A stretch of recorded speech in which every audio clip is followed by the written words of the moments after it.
बने से जंतर मंतर पर बैठे, लेकिन क्या सरकार ने संज्ञान लिया क्या? अरे कम से कम देना ना देना अलग बात थी, लेकिन कम से कम बुलाते तो उसने हमें पूछा तक नहीं गया। क्या हमें पीड़ा नहीं इस बात की?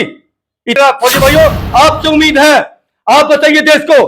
मैं आज आपसे विनती करता हूं, आपका भाई, इस देश में चुनाव जब ईवीएम मशीन के ऊपर शक है तो क्यों होना चाहिए? अरे बैलेंडर क्वेश्चन, हम ईंट से ईंट बजा देंगे। इलेक्शन महोदय में हमारी विनती है, इस मशीन को बंद कर लीजिए, अन्यथा 2024 का चुनाव हम नहीं होने देंगे, चाहे हमारी जान जाए। हिंदू मुसलमान हिंदू मुसलमान हिंदू मुसलमान क्या है? हम सैनिक हैं। हम सैनिकों में हिंदू मुसलमान नहीं होता, सर्वधर्म स्थल होता हमारा।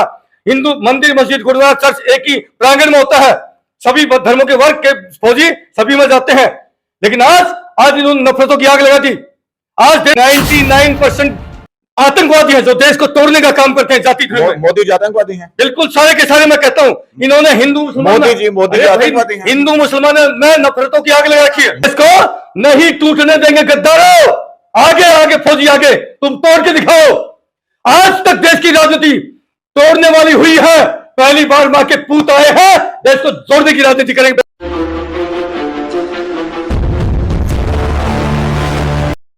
जय हिंद, जय भारत, वंदे मातरम। मेरे तमाम सैनिक भाइयों को सबसे पहले मेरा नमस्कार। और बता दूं, मेरा नाम है दिनेश गर्ग जैन, कड़वे सवालों वाला। और लगभग कितने साल हो चुके हैं कि हमारे पूर्व सैनिक भाइयों को जो उनका हक नहीं मिल पा रहा है, और लगातार आप तो खुद देख रहे हैं, पिछले 11 महीने से तो कम से कम जवान जेसीओ लगातार आंदोलन पे बैठे हैं, उसके बावजूद भी सरकार नहीं सुन रही है। और बता दूं, अभी मौजूद हूं मैं भारत देश की राजधानी दिल्ली के अंदर, और भारतीय जवान किसान पार्टी के खुद कार्यालय के अंदर मौजूद। अगर यहां पर पीछे देखेंगे तो राष्ट्रीय कार्यालय है भारतीय जवान किसान पार्टी का। जिस तरीके से राजनीति का पहले विरोध किया जा रहा था कि राजनीति में नहीं आना चाहिए, लेकिन वीर सिंह चौहान जी की बात करें तो उन्होंने पहले से ही राजनीति का रास्ता खुद अपना क्लियर कर रखा था कि हम राजनीति में उतरेंगे, और उन काल नेमियों को, उन भ्रष्ट लोगों को निकाल करके खुद वहां पर संसद भवन के अंदर हम अपने सैनिक भाइयों को सरकार बनाना चाहेंगे। और किस तरीके से अब सैनिकों की बात उठा रहे हैं, किस तरीके से पूर्व सैनिकों का हक जो लंबे समय से नहीं मिल पाया है, उसके ऊपर किस तरीके से लड़ाई लड़ी जाएगी, वो तमाम तरह की मैं बातें करूंगा सूबेदार वीर सिंह चौहान जी से। सबसे पहले बहुत बहुत स्वागत है सर आपका। बहुत बहुत धन्यवाद दिनेश जी। आपका हमारे जो कार्यालय है, ये पूरे देश के सैनिकों का भारतीय जवान किसान पार्टी का कार्यालय है, राष्ट्रीय कार्यालय। आप आज यहाँ पर आए और अपनी बात रखने का हमें मौका दिया, आपका बहुत बहुत धन्यवाद। अब किस तरीके से आप लड़ाई लड़ोगे, क्योंकि आपने तो पूरी तरीके से राजनीति का तरीका जो है अपना लिया है। हालांकि कोई कह रहा है कि मैं राजनीति नहीं करूंगा, कोई कह रहे हैं राजनीति करनी चाहिए, वो अलग विषय हो गया, लेकिन आपने तो पूरी तरीके से अपना एजेंडा क्लियर कर दिया कि भारतीय जवान किसान पार्टी अब में आप काम करेंगे। किस तरीके से सैनिकों की मैं बात करूंगा, पूर्व सैनिकों को कैसे उनका हक मिलेगा, क्योंकि आज भी वो लोग एक निराश हैं कि लंबा समय हो चुका आंदोलन करते करते, लेकिन अब चुनाव नजदीक में आ गए, तो अब क्या होगा? देखिए दिनेश जी, जब हक नहीं मिलता है सीधी उंगली से तो टेढ़ी करनी पड़ती है, क्योंकि 11 महीने से हम लोगों ने पूरा देख लिया। पूरे जितने भी हम कुछ कर सकते थे, आंदोलन कर सकते थे, रेल रोको कर सकते थे, ज्ञापन सौंपना वो कर सकते थे, सब कुछ करके देख लिया, बड़ी बड़ी रैलियां कर ली, लेकिन सरकार ने संज्ञान नहीं लिया। ठीक है, हम उस मोमेंट में अपने जो हमारे जो लीडर भाई थे, जो आंदोलन की अगुवाई कर रहे थे, हम उनकी हर काल पे हम हर जगह गए हैं, आपको तो पता ही है, आप जानते हैं। लेकिन जब उस रास्ते से जब हमारा जो मिशन है वो पूरा नहीं हो रहा, तो हमें रास्ता बदलना चाहिए। और मैं तो पहले से ही इसमें था कि हमें पॉलिटिकली जाना चाहिए। आज हमें जरूरत नहीं है देश के नेता बनने की। सही मायने में हमारे पास हजारों फोन आ रहे हैं दिन भर, और देश के अलग अलग वर्गों से कि भाई फौजी भाइयों, आप ही देश की आखिरी उम्मीद हो, कि आप देश को बचा लीजिए, अन्यथा देश ऐसे कगार पर जाके खड़ा होगा, इस देश में मारकाट होगी और देश के अंदर एक गृह युद्ध होगा। मतलब अब आपको नेता बनने की होड़ में हो कि मुझे नेता बनना है? नेता बनना सेना का काम नहीं है। हमारा काम था देश की सुरक्षा देना, और वो बखूबी हम निभा के आए हैं, बखूबी निभा के आए, और हमारे छोटे भाई निभा भी रहे हैं। लेकिन जब कोई भी चीज लिमिट से बाहर चली जाती है, तो उसका फिर इलाज करने के लिए ईश्वर पैदा कर देता है। कोई कोई जो ऊपर वाले ने हमारे दिमाग में प्रेरणा दी है। और आपको मैं पहले भी बता चुका हूँ कि जब दिल्ली में मकान बना रहे थे, उसके कारण जो है बीजेपी का एक नेता था विजय पंडित, 5 लाख रुपए घूस मांगी थी, जिसमें जेल जाना पड़ा था मुझे। तो यानी कि इन लोगों का इतना दुस्साहस बढ़ चुका है, इतनी इनकी चरम सीमा बढ़ चुकी, भ्रष्टाचार की, गुंडागर्दी की इंतहा हो चुकी है। तो मैं चाहूंगा अब देश के फौजी भाइयों, आप लोगों को इलाज करना पड़ेगा। जैसे बहुत एक पीक हो जाता है, गर्मी का पीक होता है, तो ह्यूमिडिटी होती है, तो लास्ट में क्या होता है, बादल होते हैं, बरसात होती है। अब इस देश के अंदर जब कंस की हत्या हुई तो श्री कृष्ण जी आए, रावण की हत्या हुई तो श्री राम जी आए, रावण की हत्या हुई तो श्री राम जी आए। अब इन रावण और कंस रूपी नेताओं की हत्या हुई। कौन है तो रावण रूपी कंस? सारे कौन के है? सारे कौन नेता, है? सारे के कौन सारे है? आज सारे नेता A to Z, मैं किसी एक पार्टी की बात नहीं करूंगा, हाँ। सारे के सारे नेताओं ने, एक नेता के घर में अभी छापा पड़ा था, कांग्रेस का था, 354 करोड़ निकले। आज डिजिटल युग में जी रहे हो आप, किसकी वजह से? मोदी जी की वजह से जी रहे हो ना। अरे भैया, हमें डिजिटल नहीं है, लोगों के हाथ में 5 पैसा नहीं है, ऐसा युग नहीं चाहिए। हम सेना में हम थोड़ा सा सौभाग्यशाली थे, हम लोगों को गवर्नमेंट जॉब मिला और हम देश की रक्षा करके आए, और हम आज भी लड़ रहे हैं देश को बचाने के लिए। मैं तो ये कहूंगा थोड़ा सा भरोसा रखो, रक्षा मंत्री जी ने बयान दे दिया है कि हम पूर्व सैनिकों को पूरा हक देंगे, आपका जो OROP MSP जो भी आप लोगों का हक है वो जरूर मिलेगा, भरोसा रखो। इनका भरोसा टूट चुके हैं। जब हमारे जो बच्चे हैं, गरीब के बच्चे, गरीब किसान के मजदूर के बच्चे कहां जाते थे? सेना में जाते थे। उसमें उन्होंने 4 साल की नौकरी करके अग्निपथ योजना लाके वहां बच्चों का बुरा हाल कर दिया। हमारे 13 महीने हमारे किसान भाई बैठे रहे, 13 महीने से उनको MSP नहीं मिली। अभी हमारे उसमें महाराष्ट्र की किसान, अभी फोन आया था कि प्याज 2 रुपए किलो भी नहीं कोई पूछता, जब हमारे यहाँ पैदा होती है, और जब हमारे यहाँ से हाथ से निकल जाती है तो वही प्याज 100 रुपए किलो बिकती है। इस देश में कौन कौन कंट्रोल करेगा? पहले कालाबाजारी के लिए कानून होता था, उसको सजा मिलती थी, और ये कानून लेके आए थे कि आप जितना मर्जी अपना स्टॉक कर लीजिए। कैसी मानसिकता के लोग आए? ये व्यापारियों के पक्षधर लोग हैं, ये जो सरकार है। और मैं इसी की, जब आप इस बात पर, इसलिए मुझे बोलना पड़ रहा है, हम कांग्रेस को भी ठीक नहीं मानते। 40 साल से कांग्रेस के राज में भी हम लोगों ने 1 रैंक 1 पेंशन की डिमांड रखी है, लेकिन कांग्रेस ने नहीं सुनी। इसलिए हमने रिवारी से शुरुआत करी, सरकार को हमने साथ दिया। जिस सरकार को हमने साथ दिया उस सरकार से हमें बहुत ज्यादा उम्मीद थी, लेकिन इन्होंने भी पूरे देश को, सैनिकों को मायूस किया है। आप देख रहे हैं 11 महीने से आप कवरेज कर रहे हैं, 11 महीने से जंतर मंतर पर बैठे, लेकिन क्या सरकार ने संज्ञान लिया क्या? अरे कम से कम देना ना देना अलग बात थी, लेकिन कम से कम बुलाते तो उसने हमें पूछा तक नहीं गया। क्या हमें पीड़ा नहीं इस बात की? इतना अहंकार, किस बात का अहंकार? क्योंकि अहंकार है दिनेश जी, अहंकार है इनका, इनकी जान है पिंजरे वाले तोते के जैसे इनकी जान है EVM मशीन में। और भाइयों, मेरी विनती है, सौगंध आपको मां भारती की, मेरे पास हजारों फोन आ रहे देश में। अभी 2-3 दिन पहले अग्निवीर बच्चों का, वहां पर जो पेंडिंग भर्ती थी उनका वो था, उसमें क्या था, वहां वीडियो वायरल हुआ, हजारों लोगों के कॉल आ रहे, फौजी भाइयों हाथ जोड़ के रो रहे हैं, गिर फौजी भाइयों आपसे उम्मीद है, आप बताइए देश को। मैं आज आपसे विनती करता हूं, आपका भाई, इस देश में चुनाव जब EVM मशीन के ऊपर शक है तो क्यों होना चाहिए? अरे करवाओ ना बैलेट पेपर पर। जिन देशों ने इस मशीन का निजात किया, इस मशीन का आविष्कार किया, वो खुद देश इस मशीन को इस्तेमाल नहीं करते, हम क्यों कर रहे हैं? 100% हम ईंट से ईंट बजा देंगे।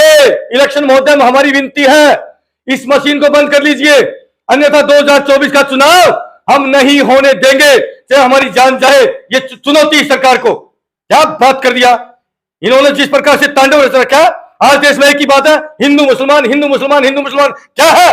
हम सैनिक हैं, हम सैनिकों में हिंदू मुसलमान नहीं होता, सर्वधर्म स्थल होता हमारा। हिंदू मंदिर, मस्जिद, गुरुद्वारा, चर्च एक ही प्रांगण में होता है, सभी धर्मों के वर्ग के फौजी सभी में जाते हैं।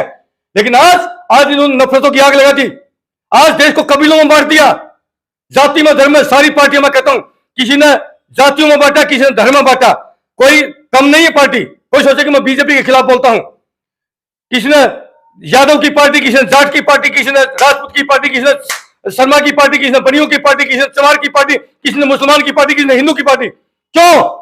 क्या इस देश को तोड़ देगा? हम साला गोलियां खाते रहे वोट पे, हम साला देश की सीमाओं पर वहां खड़े होकर के अपनी पूरी जवानी खपाते रहे, और ये हरामखोर ये देश को बर्बाद करते रहे।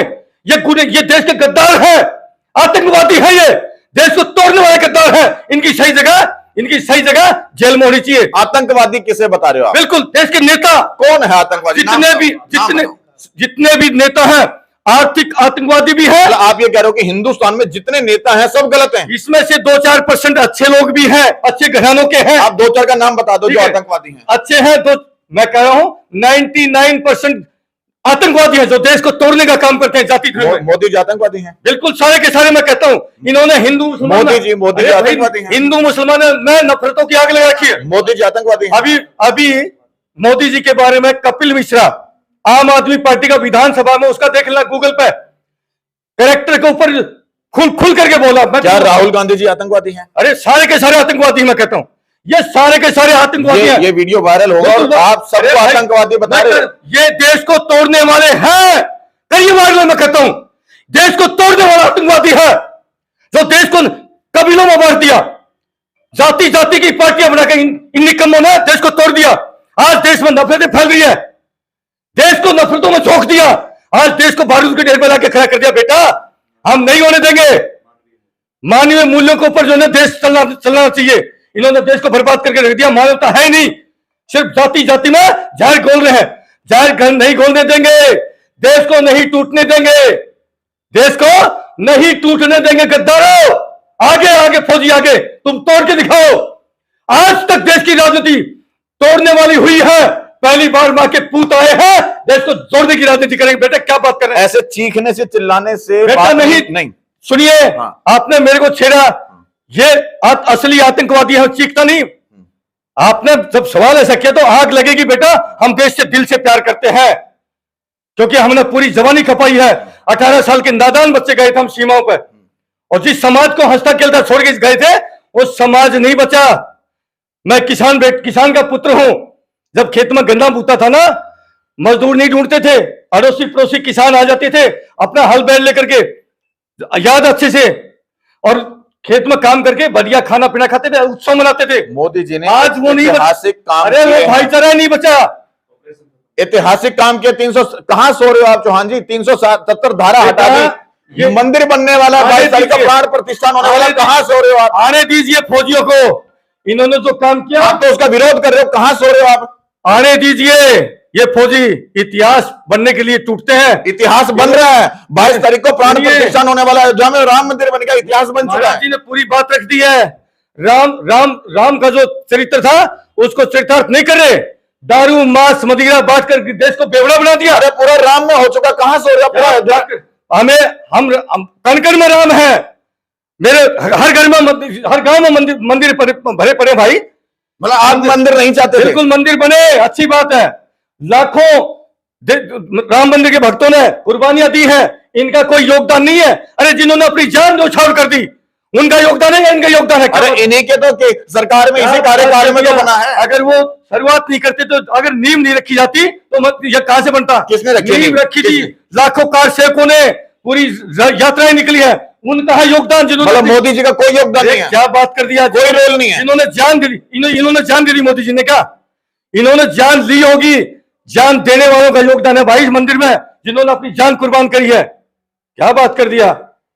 ऐसा नहीं है सारा शरीर, ऐसा नहीं होता। अरे भाई राम मंदिर पूरा हो जाने देना, राम मंदिर पूरा होने देते, राम मंदिर का पूरा बिल्कुल लोकार्पण होता, पूरा ध्वज तक ऊपर शिखर तक जाता, तब लेकर आते।